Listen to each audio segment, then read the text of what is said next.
기다리고 계시죠? 자, 오늘은요, 한 3분간만 이재명 도의사님의 재판 한번 간단하게 말씀 한번 들어보려고 합니다. 이재명을 응원하시는 분들, 그리고 이재명 자신도 아마 이번 한 주는 엄청나게 긴장된 상태에서 보내셨을 거라고 생각해요. 왜냐하면 3월 15일이 일요일이기 때문에 3월 14일이 토요일이죠. 그러니까 3월 14일인 업무길이죠. 업무를 보는 평일, 금요일까지는 이재명 도의사의 운명을 결정짓는 대법원 선고를 해야지만이 이번 총선에서 보궐선거를 하든지 공석이 된 경기도지사 선거를 할 수가 있는데 3월 13일 그러니까 금요일 오늘까지 선고를 해야 되는데 이재명 도의사의 대법원 재판에 선고가 없었다. 그래서 결국은 이번 총선은 경기도지사에 대한 선고는 없을 것이다. 이것이 현재 결론이 난 상태입니다. 물론 오늘 금요일이 하루 남아있기는 했지만 보통 대법원에서 금요일날 선고하는 경우는 거의 없다. 이렇게 보시면 될 것 같습니다. 어제 노희정 대법관님이 목요일날 어제 이재명 도의사의 이 재판을 담당하고 있는 노희정 부장판사가 어제 승용여고 쌍둥이 딸 사건 관련해서 어제 재판을 했죠. 그러다 보니까 어제 대법원 재판 길이 열렸기 때문에 오늘 이재명 도의사의 재판을 선고하기 위해서 대법원 법정을 개정하는 일은 없다. 이렇게 저는 생각됩니다. 그래서 이재명 도의사에 대한 대법원 선고는 이번 총선 전에는 없다. 이것이 결론이 날 것 같습니다. 더 한 번 더 짚고 넘어가게 되면 대법원과 헌법재판소 같은 경우는 물론 대등한 최고 법원으로서 헌법재판소와 대법원 자체가 서로 최고 법원이에요. 그러나 둘 사이에는 보이지 않는 그런 신경전이 있죠. 서로가 대법원이고 나는 헌법재판소다. 그래도 헌법을 수호하는 헌법재판소가 대한민국의 최고 사법기관이 아니냐 하면서 서로 경쟁관계에 있긴 하지만 대법원에서 나온 재판도 헌법재판소에서 뒤집혀지고 헌법 정신에 기반해서 대법원에서 판결한 재판도 유헌이다 이렇게 판결한 경우가 많기 때문에 국민들의 시각도 그렇고 헌법이 그래도 최고 헌법 아닙니까? 최고의 법률 아닙니까? 그래서 헌법재판소에 판결한 것이 대법원을 기소하는 경우가 많죠. 그래서 노희정 대법관이 담당하고 이재명 도의사의 현재 계류된 대법원 재판도 헌법재판소가 이재명 도의사 이런 위헌법률 심판이라든가 그 다음에 백종덕 변호사가 제기한 헌법소원에 대한 법률적 판단을 보고 이재명 도의사에 대한 대법원 재판을 하게 되지 않을까. 그러니까 선후 문제죠. 노희정 대법관이 이재명에 대한 대법원 재판을 하고 싶어도 위헌법률 심판이 헌법재판소에 계류가 되어 있기 때문에 헌법재판소의 결론이 나중에 나와버리면 대법원 재판하고 맞지가 않잖아. 서로 입장이 달라지면 사법 체계 그리고 법원에 대한 불신이 극에 달하기 때문에 아무래도 노희정 대법관이 헌법재판소의 판결 결과를 보고 재판을 하게 될 가능성이 상당히 크다. 이것이 상식적이고 이것이 사법기관의 유계구조 그리고 헌법과 법률, 헌법을 판단하는 헌법재판소, 법률을 판단하는 대법원 이런 식으로 유계구조가 성립이 되지 않을까 하는 생각이 들어요. 그래서 우리가 이번 주 초반 월요일, 화요일, 수요일 날 이재명 도의사에게 이번 주 목요일이나 금요일 날 이재명 운명을 결정짓는 대법원 선고가 있을 것이다 이렇게 약간 걱정스러운 마음으로 또는 빨리 끝냈으면 좋겠다 하는 기다림으로 이재명 도의사에게 통지가 될 것으로 기대를 했는데 통지는 안 되어 있고 이재명 도의사는 어제 강원도 감자를 페이스북에 파는 이런 만행을 저지르고 말았죠. 그러니까 이재명 도의사에게 통보도 되지 않고 그리고 이재명에 대한 대법원 선고도 어제 목요일 법정이 개정을 해가지고 숙명여고 쌍둥이 그 시험 문제 유출 사건이죠. 그것만 판단을 하고 오늘 연급 후 대법원이 법정을 개정하는 일은 거의 없기 때문에 아마 이재명 도의사의 재판은 이걸로 총선 전에는 없다 이렇게 예측을 해볼 수가 있고 헌법재판소도 그렇고 대법원도 정치기관의 거의 다름 아니기 때문에 현재 이재명 도의사 이런 역할이라든가 행정 능력 그리고 국민의 여론 이런 것을 면밀히 분석하고 총선 결과를 목도한 다음에 총선 결과를 약간은 반영을 해가지고 이재명 도의사의 운명을 결정지을 것 같습니다.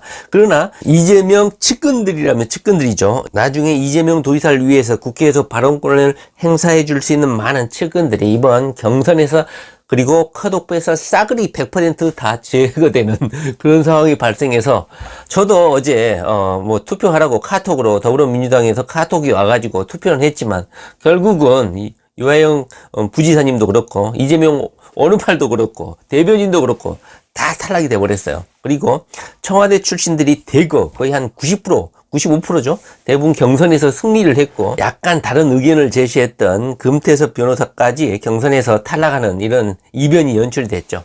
자, 하여튼 자, 이번 이재명 도의사의 대법원 재판은 노희정 대법관이 어제 숙명여고 사건, 그 사건을 선고를 하고 이재명 도의사의 재판은 선고하지 않았다. 그래서 이번 총선은 이재명 도의사에 대한 경기도지사에 대한 보궐선거 이런 거 없이 진행이 되고, 만약에 대법원이 선고를 하게 된다면 헌법재판소의 재판 결과가 나온 다음에 대법원 선고가 이어질 것이다. 그러니까 순서가 헌법재판소 결과가 먼저 나오고 노희정 대법관이 대법원 판결하게 되는 것이 순서가 될 가능성이 상당히 커졌다. 이것을 말씀드리고 싶습니다. 그리고 현재 이재명 도의사의 대법원 사건은 노희정 대법관이 있는 그런 대법원 소부에 배정이 되어 있고, 이재명 도의사는 줄기차게 전원합의체로 이송에 대해서 면밀하게 좀 재판을 해달라 이렇게 요청을 했죠. 현재 각 소부 대법관이 담당하고 있는 사건이 너무너무나 많고 폭주하기 때문에 대법원까지 올라온 사건들이 너무 많아가지고 현재 대법원 소부에서는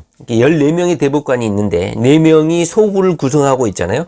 그 소부에서 한 달에 다뤄지는 사건이 수백 건이라고 해요. 그래서 한 달에 한 2번 정도, 둘째 주, 넷째 주, 수요일 날 각 소부 4명의 대법관이 모여가지고 사건을 검토하게 되는데 각자 사건을 100건 이상씩 가지고 온다고 해요. 그러다 보니까 그 2시간, 3시간 토론하는데 사건에 대해서 검토가 되겠습니까?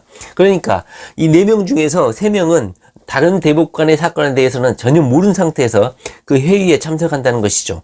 그러다 보니까 그 주심 법관이 이 사건에 대해서 의견을 제시하는 것이 큰 역할을 차지한다고 해요. 그러니까 주심 법관이 의견을 내는 것 자체가 그냥 이것을 심판하냐 마냐, 대법원에서 사건으로 소부에서 다루냐 마냐 이렇게 결정이 된다고 해요. 그러니까 나머지 3명의 대법관은 소부의 구성, 그러니까 이재명 도의사의 이 재판을 다루는 소부의 구성원인 4명의 대법관이긴 하지만 자기 사건 처리하기에도 정신이 없기 때문에 이재명 도의사에 대한 이런 정확한 내용은 전혀 알기는 힘들다. 그러나 이재명 도의사의 이런 네임 밸류라든가 파급력이 워낙 크기 때문에 물론 나머지 3명의 대법관도 검토를 하겠죠. 그 대법원까지 올라오는 많은 사건들이 이것은 대법원에서 이 소부에서 다뤄볼 가치도 없는 사건이다 하면서 심리 불속행, 그러니까 심리 자체를 진행하지 않는, 거의 한 90% 정도는 이 한 달에 2번 모이는 소부 회의에서 다 걸러진다고 해요. 그러니까 각 대법관들이 가지고 온 100건 이상의 이 사건들을 거기서 심리를 하고 토론을 하는데 한 건 심리하는데 9초, 10초밖에 걸리지 않는다고 해요. 그래서 대부분의 90% 사건들은 심리 불속행으로 그냥 처리가 된다고 해요. 그런데 현재 이재명 도의사는 심리 불속행으로 처리돼 가지고 대법원에서 그냥 폐기 처리되거나 당사자에게 통보된 것도 아니기 때문에 노정희 대법관의 심리가 현재 계속 진행 중인 상태다. 그리고 어제 이재명 도의사에 대한 재판 선고가 없었기 때문에 이재명 도의사의 재판은 한참 후 총선 이후에 헌법재판소의 재판이 있은 다음에야 대법원 선고가 이루어질 수밖에 없는 구조가 되어있다. 다시 말을 하면 노희정 대법관이 먼저 선고하는 일은 없다. 저는 이렇게 아마 확신할 수 있게 되었습니다. 이번 총선 결과가 어떻게 될지는 모르겠지만 이재명 도의사에 대한 보궐선거라든가 경기도지사직에 대한 어떤 대법원 재판은 더 이상 없을 것이다. 이렇게 좀 예측이 됩니다. 자, 이재명 도의사의 오른팔들이라든가 측근들이 많이 경선에 탈락해버려서 저 같은 경우는 이번 총선에 대해서 큰 관심이 많이 좀 떨어졌습니다.